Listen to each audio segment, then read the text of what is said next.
స్రవంతికి ఉద్వేగంగా ఉంది. మూడేండ్లుగా తాను కోరుకుంటున్న సందర్భం ఇప్పుడొచ్చినందుకు.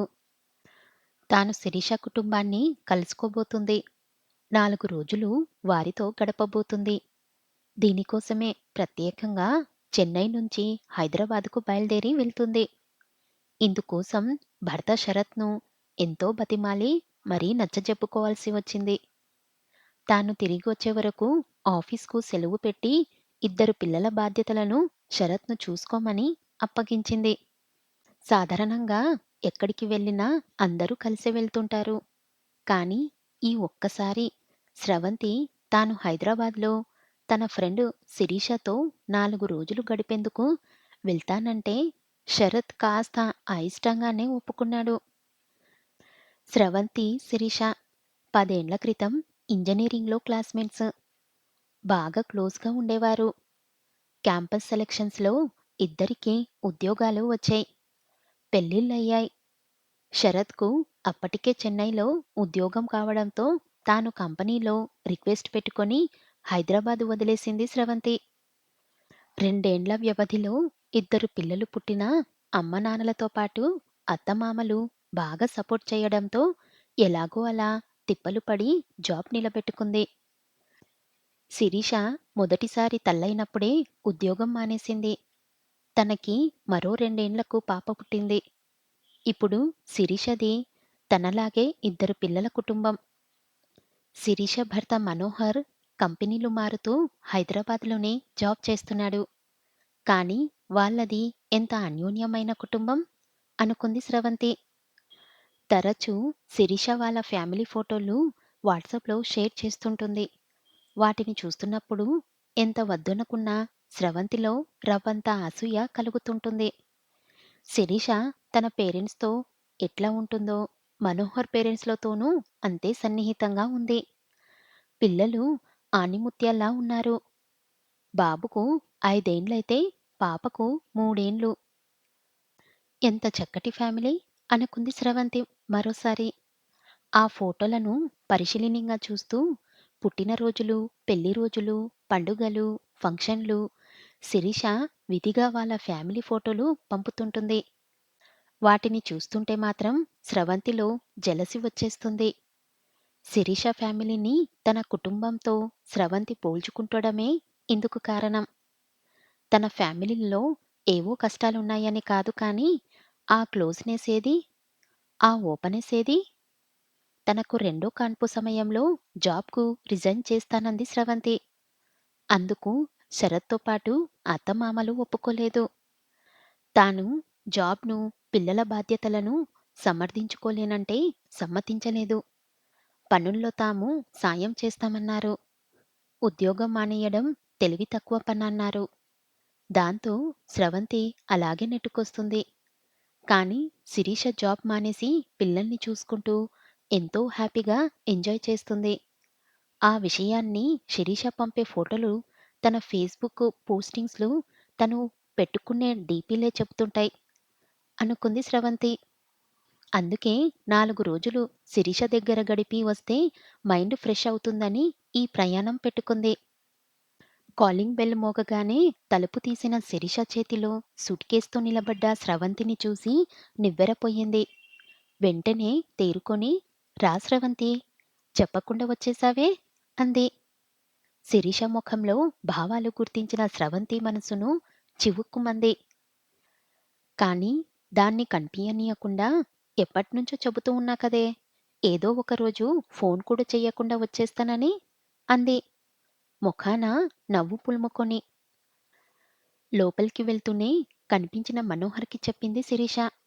నేను చెప్తుంటానే నా ఫ్రెండ్ స్రవంతి చెన్నై నుంచి వచ్చింది. 4 రోజులుండి వెళ్దామని. విషయం విన్న మనోహర్ మొఖం ప్రసన్నంగా లేకపోవడాన్ని గమనించింది స్రవంతి.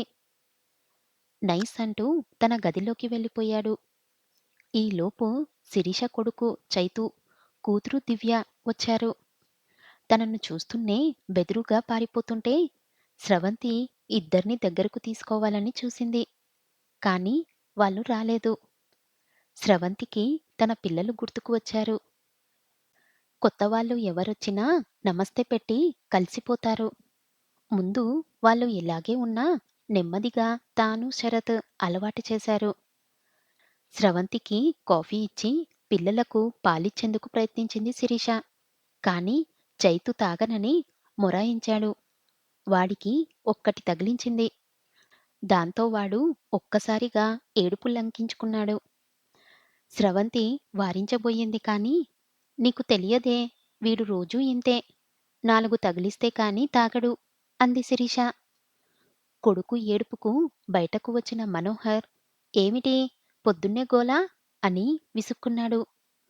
"గోల అని విసుక్కోకపోతే వాడికి కాస్త పాలు పట్టించకూడదూ?" అంది శిరీష మరింత చిరాగ్గా. "వీకెండ్‌లో 2 రోజులు ఎలాగో నేనే పిల్లల్ని చూస్తున్నాను. వర్కింగ్ డే నాడు చూడమంటే ఎలా?" మనోహర్ కసురుకుంటూ అన్నాడు. ఇలా వాళ్ళిద్దరూ తన ముందే వాదులాడుకుంటుంటే స్రవంతికి ఇబ్బందిగా అనిపించింది. అక్కడ్నుంచి నెమ్మదిగా పక్క గదిలోకి వెళ్తుంటే, "అయినా మీ గారాబం వల్లనే వాడు మొండిగా తయారవుతున్నాడు" రెట్టించిన స్వరంతో శిరీష అనడం వెనక నుంచి వినిపించింది. స్రవంతి తనకిచ్చిన గదిలోకి వచ్చి ఆలోచిస్తూ కూర్చుంది. పిల్లల్ని చూసే విషయంలో ఎలాంటి పంతులు పట్టింపులు ఉండకూడదన్నది తాను. శరత్ మొదటి నుంచి అనుసరిస్తున్న విధానం. పైగా పిల్లల ముందు ఏ విషయంలోనూ వాదులాడుకోకూడదన్నది పెద్దవాడు పుట్టినప్పుడే తీసుకున్న నిర్ణయం. శరత్ కూడా ఈ విషయంలో ఎప్పుడూ జవదాటలేదు. "స్రవంతి, బ్రేక్‌ఫాస్ట్ చేద్దాంరా" అన్న శిరీష పిలుపు విని బయటకు వస్తుంటే గోడపైన వాళ్ళ ఫ్యామిలీ ఫోటో కనిపించింది. శిరీష, మనోహర్, ఇద్దరు పిల్లలు చిద్విలాసంగా ఫోటోకు ఫోజులిచ్చారు. ఈ ఫోటోనే శిరీష తనకు కొద్ది రోజుల కిందట వాట్సాప్‌లో షేర్ చేసినట్టు గుర్తు. స్రవంతి, శిరీష బ్రేక్‌ఫాస్ట్ చేస్తుంటే మనోహర్ వాళ్ళ పేరెంట్స్ వచ్చారు. వాళ్ళను చూడగానే స్రవంతి గుర్తుపట్టింది. వీళ్ళతో కలిసి ఉన్న చాలా ఫోటోలను శిరీష తనకు పంపింది. అత్తమామలతో శిరీష అన్యోన్యత ఆ ఫోటోలలో చూసే తనకు వాళ్ళింటికి రావాలనిపించింది. అత్తమామలను చూడగానే శిరీష ముఖం చిట్లించింది. "రండత్తయ్యా, టిఫిన్ చేసే వచ్చారుగా" అంటూ ఆమె సమాధానం కోసం చూడకుండా స్నానానికి వెళ్ళిపోయింది. ఆ పెద్దవాళ్ల ముఖాలు చూస్తే బ్రేక్‌ఫాస్ట్ చేసి రాలేదని గుర్తించిన స్రవంతి మనస్సు బాధపడింది. తానే చొరవ తీసుకొని వాళ్ళిద్దరికీ కాఫీ, బిస్కెట్లు ఇచ్చింది. అత్తమామలతో శిరీష అంటిముట్టనట్టు ఉండటం స్రవంతికి ఆశ్చర్యం కలిగించింది. మధ్యాహ్నం భోజనాలయ్యాక ప్రయాణ బడలికతో ఉన్న స్రవంతి కాసేపు నిద్రపోయింది.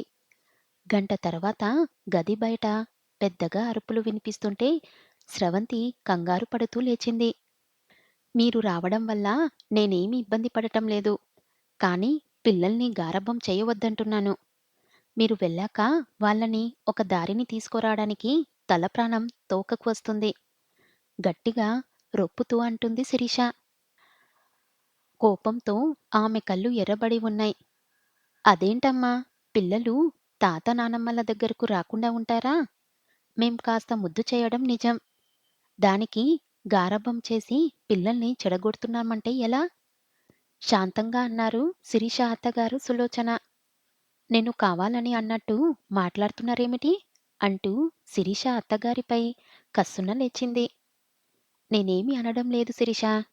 పిల్లల్ని దగ్గరకు తీస్తే పాడైపోతారని అనుకోకూడదు" చెప్పారు సులోచన తన మనసులో భావాన్ని వివరిస్తూ. "గారాబం చేయవద్దంటే ఏదేదో చెప్తున్నారేంటి? మీ సలహాలు, సద్దులు నాకవసరం లేదు. నా ఇంటికొచ్చినప్పుడు నేను చెప్పినట్టు వినాలంతే" రోషంతో మాట జారింది శిరీష. "ఎందుకమ్మా అంత మాట? నీకు కష్టంగా ఉంటే మేమిప్పుడే వెళ్ళిపోతాం. ఏదో పిల్లలపై అపేక్షతో వచ్చాం" అన్నారు. అప్పటి వరకు మౌనంగా ఉన్న మామగారు. గొడవ కాస్త ముదిరిపోతుందని గమనించిన స్రవంతి అక్కడ్నుంచి శిరీషను పక్కకు తీసుకెళ్ళింది. ఆ తర్వాత చాలాసేపటి వరకు ఆ ఇంట్లో నిశ్శబ్దం రాజ్యమేలింది. పిల్లలు బిక్కచచ్చిపోయి కనిపించారు.